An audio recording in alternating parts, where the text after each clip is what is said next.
Olympic 2024, কিন্তু এই Olympic অন্য সব অলিম্পিকের থেকে অনেকটাই আলাদা, কারণ এবছরের অলিম্পিক ইতিহাস গড়েছে।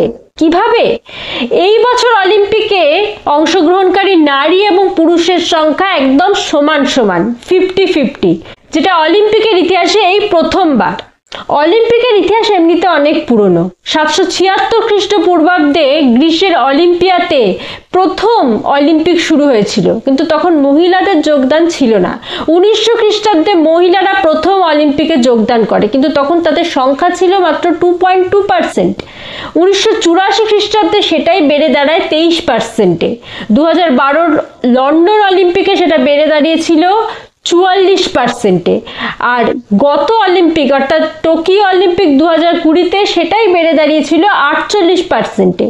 আর বর্তমানে সেটাই বেড়ে দাঁড়িয়েছে 50%-এ।